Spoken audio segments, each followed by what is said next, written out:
Halo anak-anak, selamat bertemu kembali dengan Pak Suratno.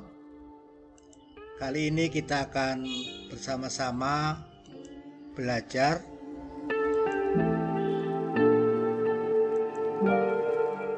Topiknya adalah peta pikiran. Muatan pelajaran bahasa Indonesia. Peta pikiran. Peta pikiran.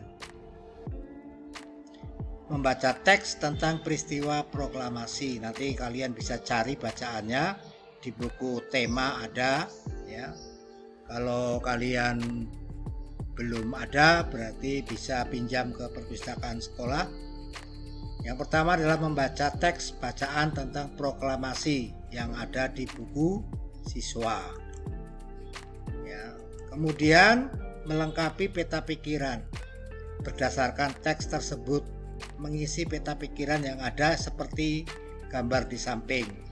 Dibuat seperti pertanyaan-pertanyaan.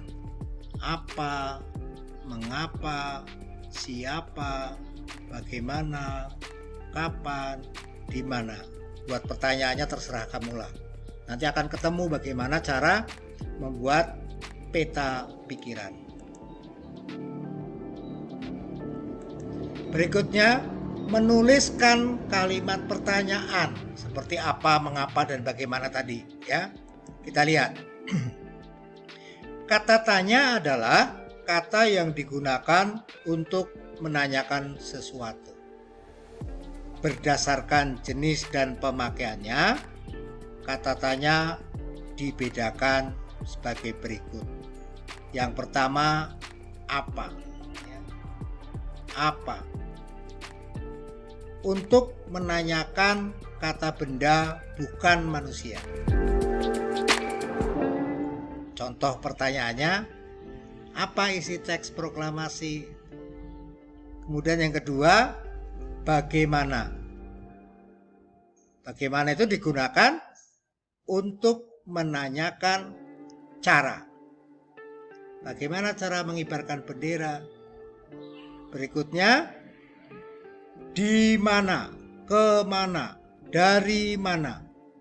Itu biasanya untuk menanyakan tempat. Dari mana kamu, di mana suku Bali tinggal, dan seterusnya. Kemudian kata kapan. Kapan? Kapan itu untuk menanyakan waktu. Kapan Indonesia merdeka? Kemudian siapa? Untuk menanyakan nama orang. Siapa yang membacakan teks proklamasi? Siapa yang menulis teks proklamasi? Dan masih banyak lagi. Ya, untuk menanyakan orang. Berapa? Berapa berarti untuk menanyakan jumlah. Berapa harga cenderamata itu? Ya. Pokoknya untuk menanyakan jumlah. Kemudian mengapa? Mengapa itu untuk menanyakan alasan. Mengapa harga kain batik mahal? Mengapa terjadi perbedaan pendapat ketika mau penyusunan teks proklamasi? Masih banyak lagi contoh-contoh kalimat tanya dari kata tanya apa, bagaimana, di mana, kemana, dari mana, kapan, siapa, berapa, mengapa. Berikutnya, membaca teks tokoh proklamasi atau biografi. Nah, nanti tugasmu bisa memilih ya Soekarno atau Dr. Andes Muhammad Hatta, Ahmad Subarjo, Ibu Fatmawati, atau Latif bin Ringat, Sayuti Melik, Khairul Saleh, Soekarni. Nah, kalau sudah dibaca nanti ya, kalau sudah dibaca dirangkum atau diringkas pada selembar kertas. Tetap menggunakan kata apa, siapa, kapan, di mana, mengapa, bagaimana. Supaya apa? Supaya nanti kita bisa membuat peta pikiran dengan baik. Bagaimana membuat peta pikiran? Ya, lihat nih. Yang pertama, buatlah peta pikiran bersama teman sekelompokmu. Ingat, pertanyaan ini tidak berlaku untuk saat ini. Membuat sendiri, karena situasinya masih dalam pandemi COVID-19. Kita harus memutus mata rantai dengan melakukan segala sesuatu di rumah. Berikutnya, memahami informasi teks dan menuliskan peta pikiran. Untuk memahami isi bacaan, kalian perlu mencatat hal-hal yang penting, ya. Mencatat hal-hal yang penting dari bacaan. Hal-hal yang penting seperti apa? Ya, hal-hal yang penting seperti apa? Judul, kemudian peristiwa yang dikemukakan, kemudian fakta mengenai peristiwa yang dikemukakan, kemudian kata kunci untuk mencari fakta tersebut. Tetap masih mempergunakan apa, siapa, di mana, kapan, bagaimana, mengapa. Ya. Bila sudah memahami isi bacaan, kemudian kalian tuangkan ke dalam sebuah peta pikiran. Apa sih peta pikiran? Ya.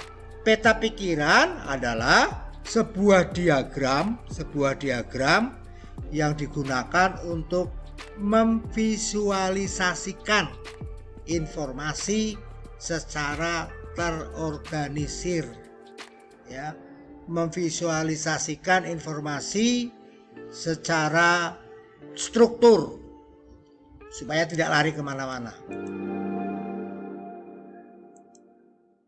Bagaimana cara membuat peta pikiran? Tadi contohnya peta pikiran sudah ada di depan tadi.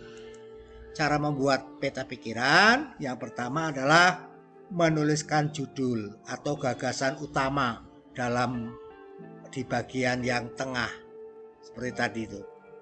Kemudian buat cabang-cabangnya ke kanan, ke kiri, ke bawah, ke samping. Kemudian menuliskan kata kunci pada setiap cabang. Kemudian boleh juga dari cabang itu dikembangkan ke rantingnya untuk mengisikan gagasan-gagasan penting dari bacaan tersebut. Ya. Untuk menemukan informasi yang penting dalam sebuah teks, kalian perlu mencari hal penting terkait bacaan. Ya, seperti pertanyaan tadi yang kita gunakan. Ada kata apa, siapa, di mana, kapan, mengapa.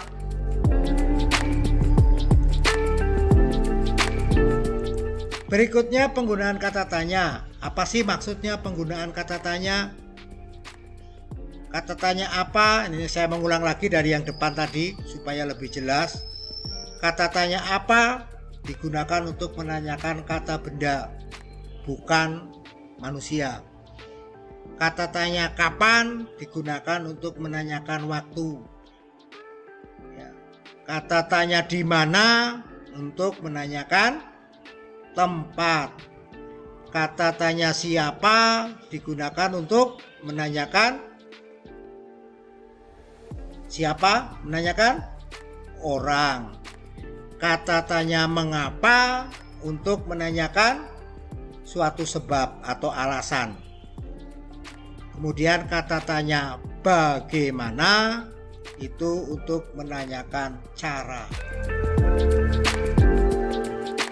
Menggali informasi dari teks juga bisa berupa ringkasan atau rangkuman seperti yang di depan sudah. Pokoknya Bapak tekankan lagi hal-hal yang penting ya.